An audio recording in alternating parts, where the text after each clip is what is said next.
charismatic, whatever it is on that side. Oh no. You know, it becomes more of a show where they talk about other things outside of the gaming world, and gaming becomes really just a backdrop and an excuse to engage with that audience. There were those weird, like, Ronald McDonald, like, straight to VHS movies. You remember those? I'm personable, I'm chatty. I would kind of, when boring things were happening in the game, I would ramble on about, movies I'd watched or books I'd read and, or conversations I'd had and stuff like that. And so I think being personable was a big part of that. It's not just getting on and playing games. It's getting on and being an entertainer. You are putting on a show. All right, now let me go ahead and grab the samurai sword that every gym has. Okay, he's dead. To have a larger audience and to have that audience, I think, stay with you, you have to bring something extra. You have to find your niche. You have to find what works and what connects with the audience and what makes them laugh and what makes them keep coming back. You gotta make it a little more exciting, all right? Throw in a hanging bishop. Have everybody in suspense for a moment. I think the real most important thing is to just get used to being on camera. Like in any sort of performance thing, is get used to talking on camera. My first few videos were terrible, but because I sat down and did it for 6 to 8 hours a day, I just got used to talking and I got over that uncomfortable hump. If you go into Twitch purely with the expectation that you're going to make money, make a job out of it, have all this growth, and it's going to be great, you're probably going to burn out prior to getting to that point because there's very little payoff for a long time, right? Like multiple years generally before you really start to see a payoff. And so, those first few times you're streaming, nobody is there. One person shows up every 30 minutes, says hi, maybe, and leaves, right? Like, it's very discouraging, I think, for a lot of people. And so you have to be there just loving it. You have to love talking to yourself when nobody is around. You have to love just the game that you're playing, all of that stuff, because it takes a while. And I think a majority of people burn out prior to getting to the profitable point of it. And there you have it. My very own YouTube, Twitch, Discord, and streaming channels all ready to go live. It's a veritable social media ecosystem just on the verge of thriving. So don't forget to smash like and subscribe and visit my Patreon for perks. Also, go to my merch page. And one last thing, stay cool, my friends.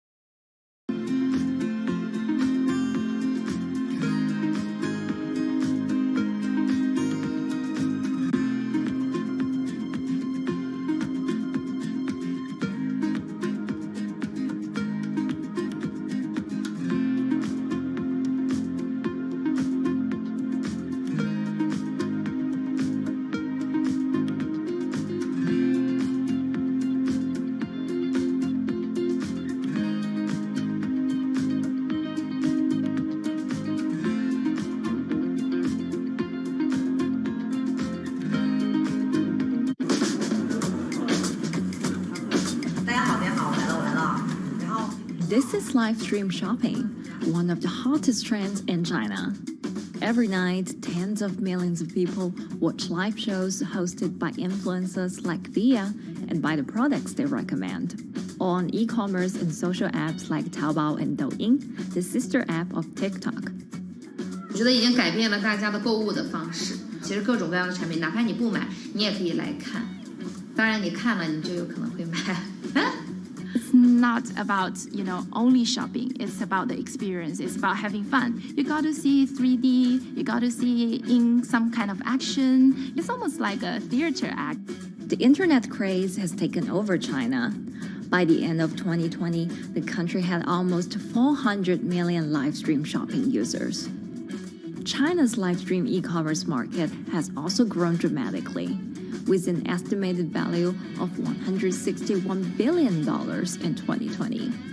It's becoming popular outside China as well. So, is live streaming the future of shopping?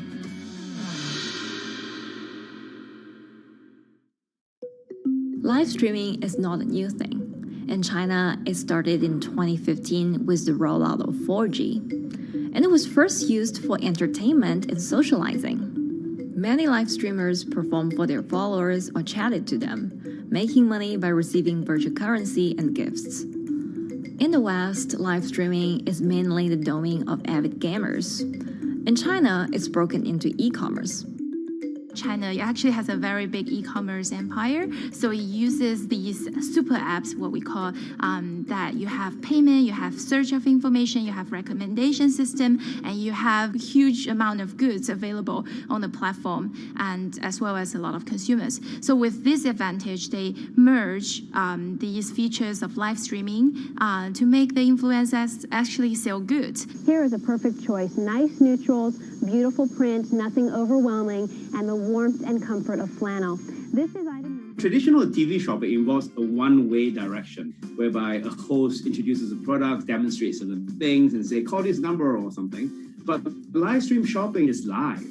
That in itself is a very, very big difference that causes... Okay, traders, as you can see, we need to place stop loss for our position in Bitcoin. We purchased at 21,187 plus we place stop loss on 0.5%, 21,293. Okay, please place your stop 21,293. Okay, that's it. Whatever happened, you will not lose any money. You will close this trade in profit. So if you purchased, this is if you open position at on level 21,187, this is the price. You will close in profit 0.5%. If it will move higher, we will move higher our stop. Okay, guys, let's see what's going to happen next. Good trade. I'll speak to you later, guys. $70 billion worth of goods was sold via live stream on Taobao in the year through March 2021. Latest surveys show that over 60% of live stream users in China were watching shopping shows, and over 65% of them shopped at least once via live stream. In 2020, live stream shopping got a huge boost during the pandemic, when millions of people were in lockdown and many retailers were pushed online. People, during the lockdown, felt like there's a need for more social interactions. This live platform creates an interesting kind of environment that gives people the sense that I'm actually interacting with you. And then live stream shopping brings in a lot more variety of things that people could buy and satisfy, the sense of like losing control, especially during the pandemic. At the heart of this craze are the top influencers who have tens of millions of followers and sell products worth millions of dollars every night. They often use their star power to get bargains from retailers, which in turn boosts their own sales and influence. So if you think about China's live streaming, you have to know the king and queen of the influencers. The queen of live streaming, Via, she is actually having the biggest viewership and the biggest sales volume for a long time on Taobao platform. She can sell everything from like Gucci sunglasses, lipsticks, homes and cars. One time she offered her followers to go on a Tesla ride with her, and she even, for once, sold a rocket launch in her live streaming room for 40 million yuan. The king would be Li Jiaqi, more widely known as Lipstick's brother. He used to be a cosmetic sales before he turned into live streaming e-commerce, and he knows a lot about the cosmetics. So he's the one that will actually put the lipsticks on himself when he's on the show. Top live streamers like Via and Li Jiaqi have become celebrities in China and can earn millions of dollars a year. Although not everyone can be as popular, mid-ranking live streamers like Tiffany still earn a good income through sales commissions. 如果说单从收入方面来讲的话，那主播的收入是比普通的工作要高很多。但是呢，主播这个工作时刻对身体包括对精神都有很大的一个考验的，就是每天需要集中精力，然后长达5-6个小时，这种状态是很累的。而且这5-6个小时的话，你是脑子是不停的，然后嘴巴是不停的，然后手也是不停的，眼睛也是不停的。像我们做主播，不是说单一的只做直播一件事情，然后还会有选品的一些工作，然后还会有一些其他的事情排在里面，其实是没有个人生活的。那我觉得增强粉丝影响力的话，不是说某一件事情啊，可能今天做了什么事情你就增大了影响力，而是每天不断的内容的输出，粉丝不断的可能对你的了解，慢慢的信任你。没有芝麻酱的味道，如果吃不习惯的话就慎买。A lot of successful live streamers are generally very good at communication. They're very good at articulating very simply what a product does, what a product doesn't do. In order for them to sell, they need to be trustworthy and appear trustworthy, and they need to, show in some ways that they're authentic, right? So for Via and Li Jiaqi, they are able to articulate that quite a bit through their body language, through what they say. For example, Li Jiaqi will also sometimes say bad things about certain products because to him there's his honest opinion, and sometimes people want to hear that. And so they seem very credible, they seem very trustworthy, and don't forget, they're also very entertaining and very interesting. If you're familiar with Li Jiaqi, he won a Guinness record for like the most lipstick applications to models in like 30 seconds. So if you're able to create a lot of buzz with interesting things that you do, people who may not want to buy lipsticks will also stream in just to watch what he does. And then from there, you might get hooked. 这就是一般女生出门的时候涂的口红的颜色。Live streamers also use sales techniques such as limited time or supply. This sense of scarcity can often encourage viewers to buy. The platform in itself creates and enhances some of these things, but you see it live. Something we call social proof has taken over, meaning that, hey, other people are interested, other people are joining in, other people want the same product. And they add it in the chat and they ask questions and they say, oh, I want this too. What happens then? It makes the whole product even more scarce. But it's not just influencers. Local farmers, luxury brands, even mutual funds have also started their own live stream shows. Working with very top tier live streamers can be risky. It's not necessary that the benefits will end up with the brand. So we see company executives opening their own shows. And we see like P&G have their own sales room, which runs shows every day as well. We also have like local governors in like small towns to sell their agricultural products. So the live streaming is definitely transformed the way product owners can think about how to reach their consumers. And it enables a lot of players to actually sell.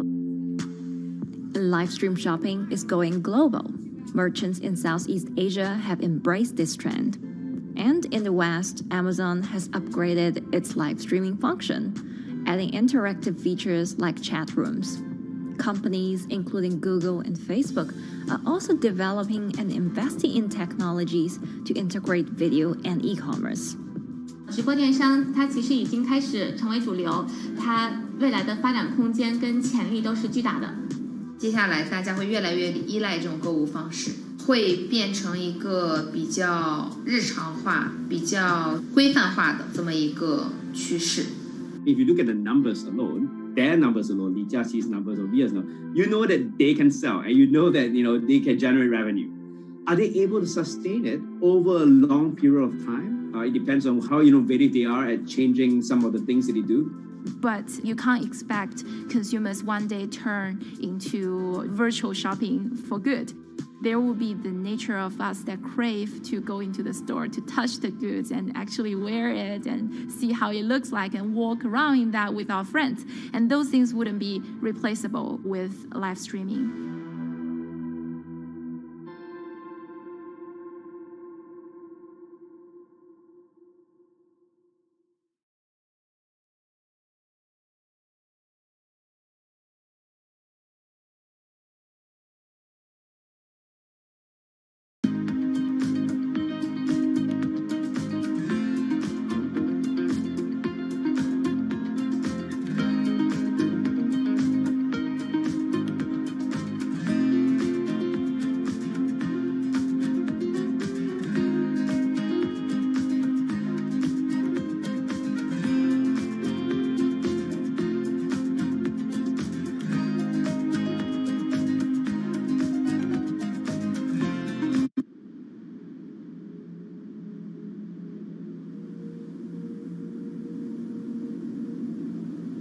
Imagine that the oceans are actually the largest battery. We're storing huge amounts of energy in the oceans. The wave motion can be very deep.